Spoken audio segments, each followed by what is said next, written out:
Right, hello lads and lasses, and welcome back to Boys Down Under, and I'm back.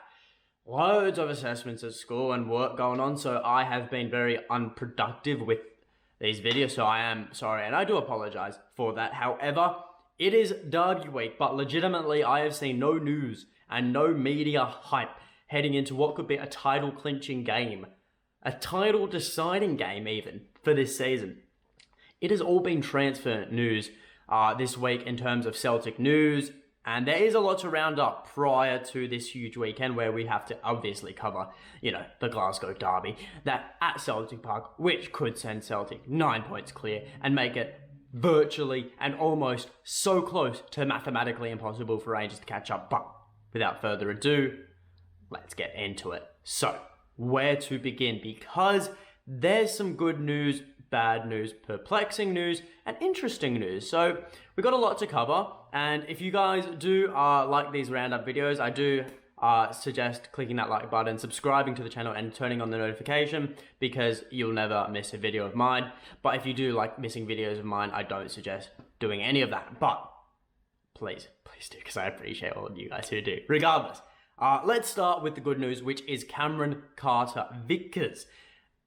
Alasdair Gold of Football London has claimed there's no there's no sugarcoating on this channel, but he has reported that Celtic will be taking up their option to buy Cameron Carter-Vickers from Spurs. Now, no fee was agreed in the loan deal, so it's sort of a first choice to buy sort of option to buy deal rather than a fee agreed upon like the Jota, which we'll go into later. But it appears that such fee has been agreed upon by both Spurs and Celtic, and it appears to be an initial £6 million upfront, then add-ons, which will accumulate to roughly £10 million. £10 million would break Celtic's all-time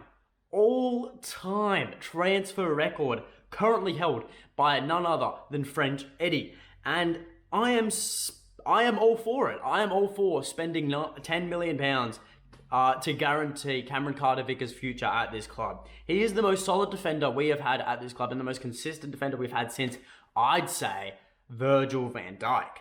And I can't remember a defensive blunder from Cameron Carter-Vickers all season. He's in a two-horse race right now to win Celtic's Player of the Year.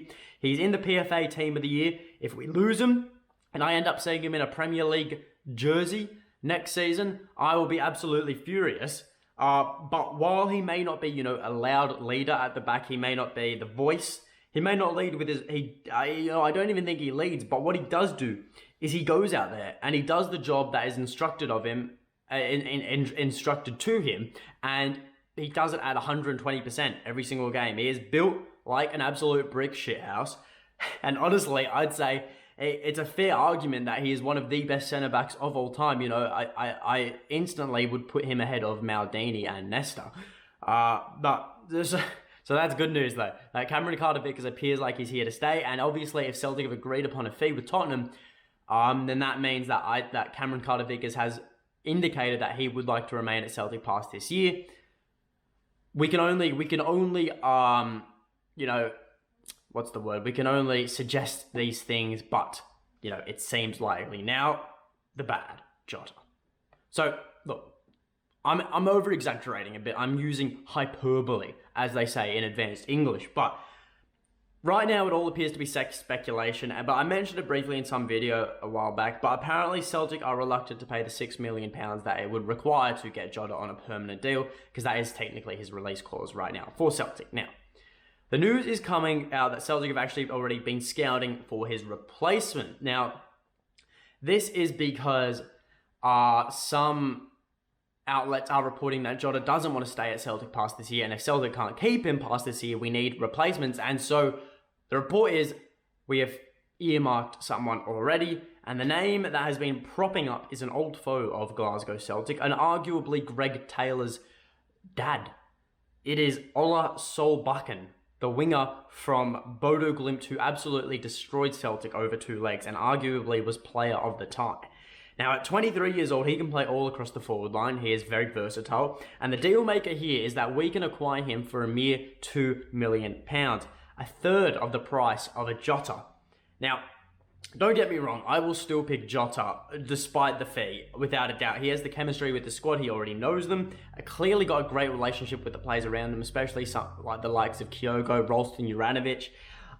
Is he worth the £6 million, Jota? 100%, without a doubt. Now, but we have to speak hypothetically right now, and let me clarify for those of you who don't keep up with my fast voice. I should slow down. Hypothetically speaking, if Jota does not, it indicates and tells the club he is not going to stay past this year, then we 100% have to be looking for replacements. And this is merely, I wouldn't say this is panic from Celtic, but which is good because we all know how bad the panic can be at Celtic Football Club sometimes, especially for us fans.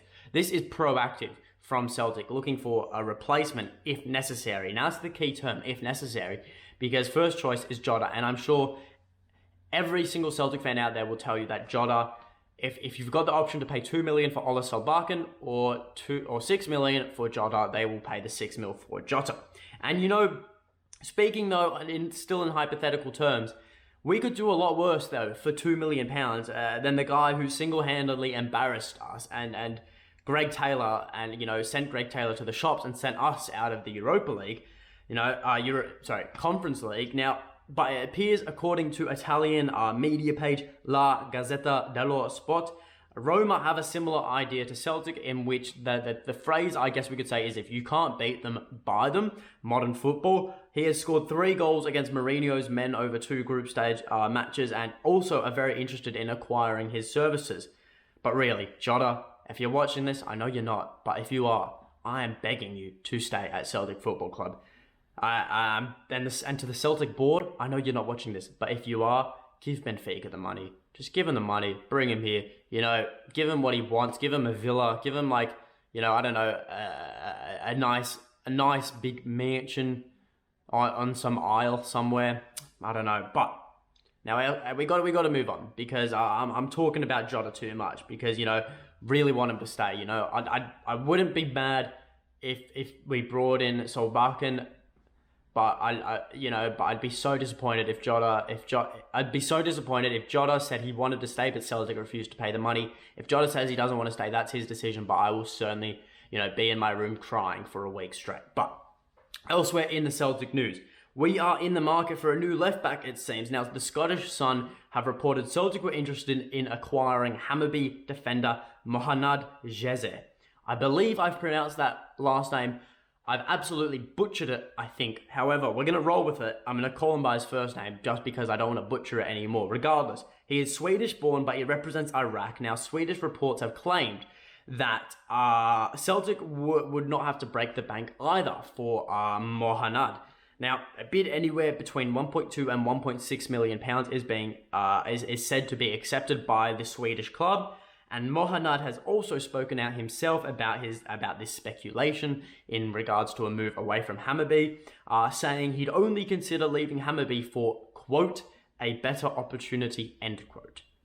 And looking at it, it'd be 100% no-risk investment. He's 25 years old, give Greg Taylor a run for his money. The competition at the left-back spot heading into the prime of his career, and while our squad depth may be really, it may be the best in the league right now, and it is the best in the league right now, without a doubt.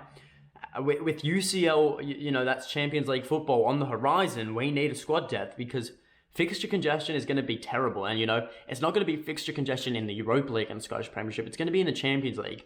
And the difference in quality between the Europa League and the Champions League is a whole new level, which we've all know, which we're very used to before, our demise in Europe. But still, with injuries and suspensions and whatnot, we're going to need a very big squad. And it's a position which we all know needs reinforcing. Every single Celtic fan will tell you, what's the one position we need reinforced?